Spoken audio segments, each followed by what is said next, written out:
ओम शांति। 5ই মে 2025 প্রাতমূল্যী বাপদাদা মধুবন। মিষ্টি বাচ্চারা, সদা এই নেশাতেই থাকো যে আমরা হলাম সঙ্গম যোগী ব্রাহ্মণ। আমরা জানি যে বাবাকে সবাই ডাকছে, তিনি আমাদের সম্মুখে রয়েছেন। প্রশ্ন, যে বাচ্চাদের বুদ্ধিযোগ ঠিকঠাক হবে তাদের কিসের সাক্ষাৎকার হতে থাকবে? উত্তর, সত্যযুগী নতুন রাজধানী থেকে কি হবে, কিভাবে আমরা সেখানে স্কুলে পড়ব, আবার রাজত্ব করব, যত সময় নিকটে আসবে এই সব সাক্ষাৎকার হতে থাকবে। তবে যাদের বুদ্ধিযোগ ঠিকঠাক থাকবে, যারা তাদের শান্তিধাম এবং সুখধামকে স্মরণ করে, সমস্ত কাজ কারবারও করে, এক বাবার স্মরণেই থাকে, তাদেরই এসব সাক্ষাৎকার হবে। গীত ওম নমঃ শিবায়। ওম শান্তি। ভক্তি মার্গে যেসব সৎসঙ্গ হয় সেখানে তো সবাই এই গান গেয়েছে। ওখানে তারা নয় বলবে বাহ গুরু, অথবা রামের নাম বলতে বলবে। এখানে বাচ্চাদের কিছু বলার প্রয়োজন হয় না, তোমাদের একইবার বলে দেওয়া হয়েছে, প্রতি মুহূর্তে বলার দরকার নেই। বাবাও এক আর তার মহাবাক্যও একই। তিনি কি বলেন, বাচ্চারা তোমরা মামেকম স্মরণ করো। প্রথমে শিখে তারপর এখানে এসে বসে। আমরা যে বাবার সন্তান তাকেই স্মরণ করতে হবে। এও তোমরা এখন ব্রহ্মা বাবার দ্বারা জেনেছ যে আমাদের সকল আত্মাদের বাবা একমাত্র তিনি। দুনিয়া এই কথা জানে না। তোমরা জানো যে আমরা সবাই সেই বাবার সন্তান, তাকে সবাই গডফাদার বলে। বাবা এখন বলছেন, আমি এই সাধারণ শরীরে তোমাদের পড়াবার জন্যই আসি। তোমরা জানো বাবা এনার মধ্যে এসেছেন, আমরা এখন তার হয়েছি। বাবা এসে আমাদের পতিত থেকে পাবন হওয়ার পথ বলে দেন। এই কথা সারাদিনই বুদ্ধিতে থাকে। এমনিতে সকলেই তো শিব বাবার সন্তান, কিন্তু তোমরাই তাকে জানো, আর কেউ জানে না। বাচ্চারা, তোমরা বুঝতে পারো যে আমরা হলাম আত্মা। বাবা আমাদের নির্দেশ দিয়েছেন যে আমাকে স্মরণ করো। আমি তোমাদের অসীম জগতের পিতা। সবাই চিৎকার করে ডাকতে থাকে যে হে পতিত পাবন এসো। আমরা এখন পতিত হয়ে গেছি, এই দেহ কিন্তু বলে না, আত্মাই শরীরের দ্বারা বলে। 84 জন্মও আত্মাই নেয়। তোমাদের বুদ্ধিতে এই কথা থাকা দরকার যে আমরা হলাম অভিনেতা। বাবা এখন আমাদের ত্রিকালদর্শী বানিয়েছেন। তিনি আমাদের আদি, মধ্য এবং অন্তের জ্ঞান দিয়েছেন। বাবাকেই তো সকলে ডাকে, তাই না? ওরা এখনো ডাকবে। ওরা বলতে থাকে যে তুমি এসো, আর তোমরা সঙ্গম যুগে ব্রাহ্মণরা বলো বাবা এসেছে। এই সঙ্গম যুগকেও তোমরাই জানো। এ হলো পুরুষোত্তম যুগ, এরই মহিমা রয়েছে। পুরুষোত্তম যুগ হয় কলিযুগের অন্ত এবং সত্য যুগের আদির মধ্যবর্তী সময়। সত্য যুগে সত্য পুরুষ, কলিযুগে মিথ্যা পুরুষ থাকে। সত্য যুগে যারা থেকে গেছে তাদের চিত্র আছে। এই হলো সব থেকে পুরনো চিত্র, এর থেকে পুরনো চিত্র আর নেই। এমনিতে অনেক মানুষই বসে অপ্রয়োজনীয় চিত্র বানায়। তোমরা এও জানো কারা কারাই সত্যযুগ হয়ে এসেছে। নিচে যেমন অম্বার চিত্র বানানো হয়েছে, অথবা কালীর চিত্র, কিন্তু এ তো ভুজাত হতে পারে না। অম্বারও দুটো হাতই থাকবে, তাই না? মানুষ তো সেখানে গিয়ে কেবল হাত জোড় করে আর পূজা করে।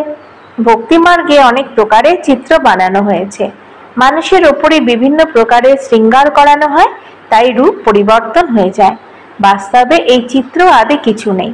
এই সবই হলো ভক্তি মার্গ। এখানে তো মানুষ কানা খোড়াও থাকে। সত্য যুগে এমন হয় না। সত্য যুগকেও তোমরা জানো, যেখানে আদি সনাতন দেবী দেবতা ধর্ম ছিল। এখানে তো প্রত্যেকের পোশাকের দেখো কত বিভিন্নতা। ওখানে যথা রানী তথা প্রজা হয়। যত যত তোমরা নিকটে আসবে ততই তোমাদের রাজধানীর পোশাক ইত্যাদিরও সাক্ষাৎকার হতে থাকবে। তোমরা দেখতে থাকবে, আমরা এমন স্কুলে পড়তাম, এই করতাম। তবে তারাই দেখতে পাবে যাদের বুদ্ধিযোগ খুব সুন্দর, যারা নিজেদের শান্তিধাম আর সুখধামকে স্মরণ করে। কাজ কারবার তো তোমাদের করতেই হবে। ভক্তি মার্গেও নিজেদের কাজ কারবার মানুষ করে, কিন্তু সেখানে জ্ঞান কিছু ছিল না। এই সবই হলো ভক্তি, তাকে বলা হবে ভক্তির জ্ঞান। ওরা এই জ্ঞান দিতেই পারবে না যে তোমরা এই বিশ্বের মালিক কিভাবে হবে। তোমরা এখন এখানে পাঠ গ্রহণ করে ভবিষ্যৎ বিশ্বের মালিক হও। তোমরা জানো এই পড়াশোনা হলো নতুন দুনিয়া, অমর লোকের জন্য। বাকি অমরনাথে শঙ্কর কোনো পার্বতীকে অমর কথা শোনায়নি, তারা তো শিব আর শঙ্করকে এক করে দিয়েছেন। বাচ্চারা, বাবা এখন তোমাদের বোঝাচ্ছেন, ইনিও তাই শোনেন। বাবা ছাড়াই সৃষ্টির আদি, মধ্য এবং অন্তের রহস্য কে বোঝাতে পারবে? ইনি তো কোনো সাধু সন্ত আদি নন। তোমরা যেমন গৃহস্থ জীবনে থাকো, ইনিও তেমনই থাকেন, পোশাকও তেমন। ঘরে যেমন মা, বাবা, বাচ্চারা থাকে, তফাৎ কিছু নেই। বাবাই রথে অধিষ্ঠান করে বাচ্চাদের কাছে আসেন। এই ভাগ্যবান রথের মহিমা করা হয়। কখনো ষাঁড়ের ওপর অধিষ্ঠান করেছেন এমনও দেখানো হয়।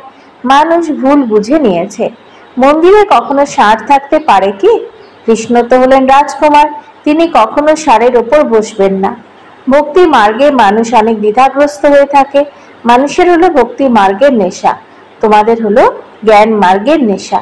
তোমরা বলো এই সঙ্গম যুগে বাবা আমাদের পড়াচ্ছেন, তোমরা এই দুনিয়াতেই আছো, কিন্তু বুদ্ধির দ্বারা জানো আমরা ব্রাহ্মণরা সঙ্গম যুগে আছি, বাকি সমস্ত মানুষ কলিযুগে আছে। এই হলো অনুভবের কথা। বুদ্ধি বলে আমরা এখন কলিযুগ থেকে বেরিয়ে এসেছি, এখন বাবা এসেছেন, এই পুরনো দুনিয়ারও পরিবর্তন হয়ে যাবে। এ কথা তোমাদেরই বুদ্ধিতে আছে, আর কেউ জানে না। যদিও একই ঘরে থাকে অথবা একই পরিবারে, সেখানেও বাবা বলবে আমি সঙ্গম যুগে, আর বাচ্চা বলবেন না আমি তো কলিযুগে আছি। এ তো আশ্চর্যের, তাই না? বাচ্চারা জানে যে আমাদের এই ঈশ্বরীয় পাঠ সম্পূর্ণ হয়ে গেলে বিনাশ হয়ে যাবে, বিনাশ হওয়া আবশ্যক। তোমাদের মধ্যেও কেউ কেউ জানে, যদি এ কথা বুঝতে পারে যে বিনাশ হয়ে যাবে, তাহলে নতুন দুনিয়া তৈরি করতে লেগে যাবে। ব্যাগেজ তৈরি করে নাও, বাকি অল্প সময় আছে, তোমরা বাবার হয়ে যাও।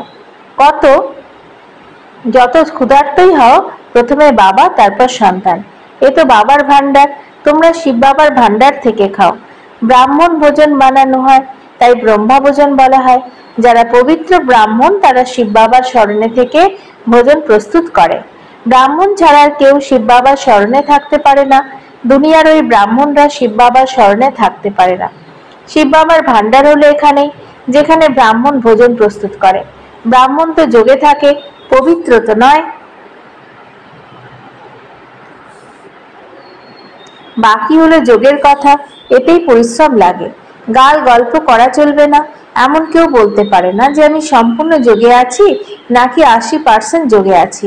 কেউ এমন বলতেও পারে না। এতে জ্ঞানও চাই। বাচ্চারা, তোমাদের মধ্যে যোগী সেই যে নিজের দৃষ্টির দ্বারাই কাউকে শান্ত করতে পারে, এও শক্তি। তোমরা যখন অশরীরী হয়ে যাও আর বাবার স্মরণে থাকো, তখন একদম নিস্তব্ধ হয়ে যাও। এই হলো প্রকৃত স্মরণ। তোমাদের আবার এমন অভ্যাস করতে হবে, যেমন তোমরা এখানে স্মরণে বসো, এই অভ্যাসই তোমাদের করানো হয়। তাও সকলে এমন স্মরণে থাকে না, বুদ্ধি কোথাও না কোথাও দৌড়াতে থাকে। তখন ওরা নিজেদের ক্ষতি করে ফেলে। এখানে টিচারের আসনে তাকেই বসানো উচিত যারা মনে করবে আমরা ড্রিল টিচার। বাবার স্মরণের সামনে সারিতে বসে আছি, বুদ্ধিযোগ যেন আর কোনো দিকে না যায়। চারিদিক নিস্তব্ধ হয়ে যাবে, তোমরা অশরীরী হয়ে যাও এবং বাবার স্মরণে থাকো। এই হলো প্রকৃত স্মরণ। সন্ন্যাসীরাও শান্তিতে বসে, তারা কার স্মরণে থাকে? যে কোনো যথার্থ স্মরণ নয়। কাউকেই তার উপকার করতে পারবে না, তারা এই সৃষ্টিকে শান্ত করতেও পারবে না। বাবাকে তারা জানে না, ব্রহ্মকে তারা ভগবান বলে মনে করে। এই ব্রহ্ম তো আর ভগবান নয়। তোমরা এখন শ্রীমত পাও, মামেকম স্মরণ করো। তোমরা জানো আমরা 84 জন্মগ্রহণ করি, প্রতিটা জন্মে অল্প অল্প করে কলা কম হতে থাকে। যেমন ভাবে চন্দ্রমার কলা কম হয়ে যায়, দেখলে তো বুঝতে পারা যায় না। এখন কেউ সম্পূর্ণ হয়নি, ভবিষ্যতে তোমাদের সাক্ষাৎকার হবে। আত্মা কত ছোট, তারও সাক্ষাৎকার হতে পারে। তা না হলে বাচ্চারা কিভাবে বলতে পারে এর মধ্যে লাইট কম আছে, এর মধ্যে বেশি আছে? দিব্য দৃষ্টির দ্বারা আত্মাকে দেখতে হয়। এও সব এই নাটকেই লিপিবদ্ধ আছে। আমার হাতে কিছু নেই। ড্রামা আমাকে দিয়ে করায়, আর এই সবই ড্রামা অনুসারে চলতে থাকে। কর্মভোগ ইত্যাদি এই ড্রামাতে নির্ধারিত রয়েছে, সেকেন্ড বাই সেকেন্ড অ্যাক্ট হতে থাকে। বাবা এখন শিক্ষা দিচ্ছেন যে কিভাবে পাবন হতে হবে, বাবাকে স্মরণ করতে হবে।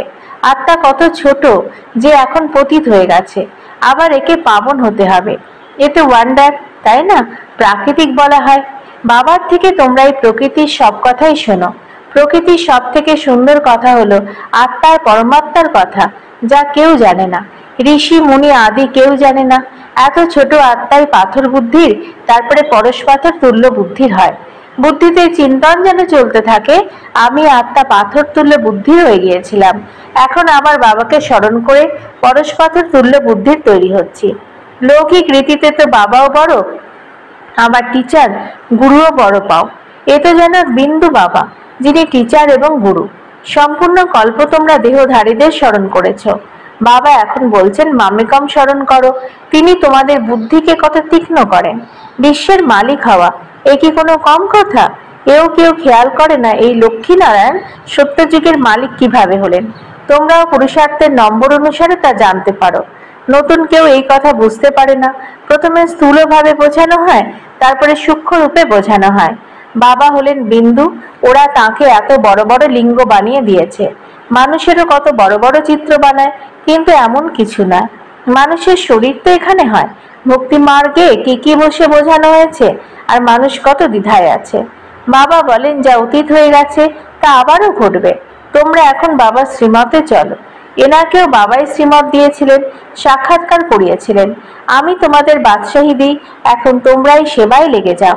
নিজের অবিনাশী উত্তরাধিকার নেওয়ার পুরুষার্থ করো। এইসব ছেড়ে দাও। তাহলে এও নিমিত্ত হলো। সবাই তো এমন নিমিত্ত হয় না। যার নেশা হয়ে যায় সেই এখানে এসে বসে যায়। আমরা তো রাজত্ব পাই, তাহলে এখন এই পাই পয়সার কি করব? বাবা তাই এখন বাচ্চাদের পুরুষার্থ করার। একটা রাজধানী স্থাপনা হচ্ছে। তিনি এও বলেন আমরা লক্ষ্মী নারায়ণের থেকে কম হব না। তাই তোমরা শ্রীমত অনুসারে চলে দেখাও, চু চা করো না। বাবা কখনোই বলেননি বাচ্চাদের কি হাল হবে। কোনো দুর্ঘটনাতে যদি কেউ হঠাৎ করে মারা যায়, তাহলে কি কেউ না খেয়ে থাকে? কোনো না কোনো আত্মীয় পরিজন তাদের খাবার দেয়। এখানে দেখো, বাবা পুরনো এক কুটিরে থাকেন। বাচ্চারা তোমরা এসে মহলে থাকো। বাবা বলবেন বাচ্চারা খুব ভালোভাবে থাকবে, খাবে, পড়বে। যে কিছু নিয়ে আসে না সেও সবকিছু ভালোভাবে পেয়ে যায়। এই বাবার থেকেও ভালোভাবে থাকে। শিব বাবা বলেন আমি তো হলামই রমতা যোগী, কারোরই কল্যাণ করতে যেতে পারি। যারা জ্ঞানী বাচ্চা তারা কখনোই সাক্ষাৎকার আদির কথাই খুশি হবে না। যোগ ছাড়া কিছু নেই তাদের কাছে। এই সাক্ষাৎকারের কথাই খুশি হয়েও না।